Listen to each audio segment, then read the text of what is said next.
আলহামদুলিল্লাহ আলহামদুলিল্লাহ নাহমাদুহু ওয়া নাস্তাঈনুহু ওয়া নাস্তাগফিরুহু ওয়া নু'মিনু বিহি ওয়া নাতাওয়াক্কালু আলাইহি ওয়া নাউযু বিল্লাহি মিন শুরুরি আনফুসিনা ওয়া মিন সাইয়্যাতি আ'মালিনা ওয়া মান ইয়াহদিহিল্লাহু ফালা হাদিয়া লাহু ওয়া নাশহাদু আল্লা ইলাহা ইল্লাল্লাহু ওয়া নাশহাদু আন্না মুহাম্মাদান আবদুহু ওয়া রাসূলুহু আম্মা বা'দ।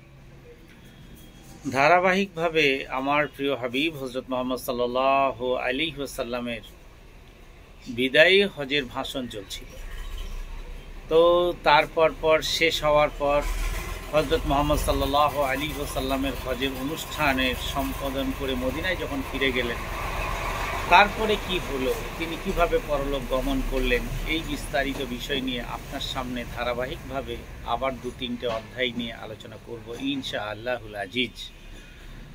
তো হযরত পরলোক, আমার প্রিয় হাবিব হযরত মুহাম্মদ সাল্লাল্লাহু আলাইহি ওয়াসাল্লাম পরলোক গমনের আগে কি করলেন সে ব্যাপার নিয়ে আপনার সামনে আসছি ইনশাআল্লাহ। বিদায় হজ থেকে মদিনায় ফেরার 2 মাস পরে, অর্থাৎ 11 হিজরি সফর মাসে হযরত মুহাম্মদ সাল্লাল্লাহু আলাইহি ওয়াসাল্লাম অন্তিম অসুখে পড়ে। প্রথমে শুরু হয় প্রচন্ড মাথার বেদনা। এই যে এই মাথার যন্ত্রণা, আমার প্রিয় হাবিব হযরত মুহাম্মদ সাল্লাল্লাহু আলাইহি ওয়াসাল্লামের প্রচন্ড বেদনা শুরু হয়। ক্রমশ তা বাড়তে থাকে। দিন দিন তিনি দুর্বল হয়ে পড়েন। প্রচন্ড অসুস্থ সত্ত্বেও তিনি 11 দিন মসজিদে গিয়ে নামাজে ইমামতি করেছেন।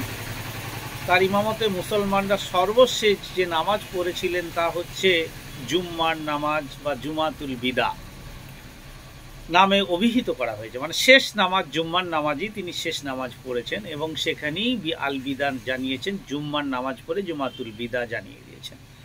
এই জুম্মার সমবেত সাহাবীদের উদ্দেশ্যে হযরত মুহাম্মদ সাল্লাল্লাহু আলাইহি ওয়াসাল্লাম এক মর্মস্পর্শী নীতি দীর্ঘ ভাষণ দেন।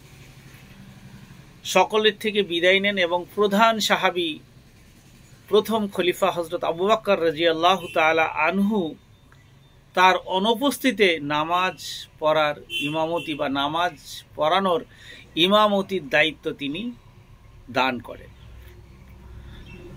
হযরত তার অন্তিম অসুখের প্রথম দিকে বিবি মাইমুনা কামরায় ছিলেন। পরে অসুখ খুব বেড়ে যেতে তিনি সকলের অনুমতি নিয়ে বিবি আয়েশা রাদিয়াল্লাহু তাআলা আনহুর কামরায় প্রবেশ করেন এবং শেষ পর্যন্ত বিবি আয়েশা রাদিয়াল্লাহু তাআলা আনহুর কামরায় অতিবাহিত করেন। দীর্ঘ 17 দিন তিনি খুব অসুস্থ ছিলেন, খুব অসুস্থ। মতান্তরে অনেক কিছু বলেছে, কিন্তু 17 দিনটাই বেশি প্রাধান্য পেয়েছে।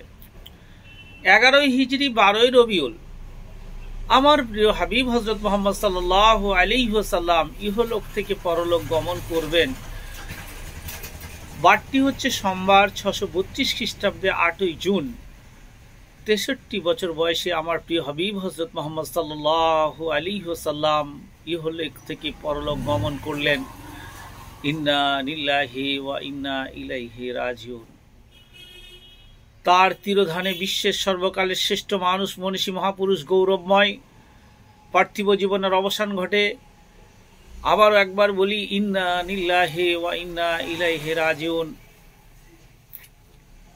আমরা তো আল্লাহর জন্যই, আমরা তারই দিকে ফিরে যাব। উল্লেখ্য, আরব জগতে ইসলামী সাম্রাজ্যের প্রতিষ্ঠাতা আমার প্রিয় হযরত, আপনার প্রিয় হযরত, সারা বিশ্বের প্রিয় হযরত মুহাম্মদ সাল্লাল্লাহু আলাইহি ওয়াসাল্লাম পরলোক গমনের সময় পরিত্যক্ত বিষয় সম্পত্তি হিসাবে একটি দিনার বা দিরহামও রেখে যাননি এবং অনন্তকালের জন্য রেখে গেছেন কেবল দ্বীনি ইলম, অর্থাৎ ইসলামী পূর্ণাঙ্গ শিক্ষা, ইসলামী পূর্ণাঙ্গ জ্ঞান, ইসলামী পূর্ণাঙ্গ জীবন।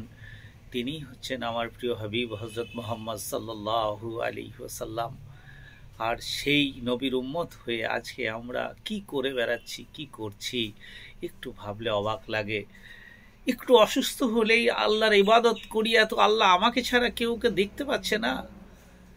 আল্লাহ কি আমাকেই গুছে পাচ্ছে যে আমার প্রিয় হাবিব তার আগের গুনাহ মাফ, পরের গুনাহ মাফ, তবু আল্লাহ তাবারক ওয়া তাআলা দীর্ঘ 17 দিন তাকে বিছানায় ফেলে রাখলেন।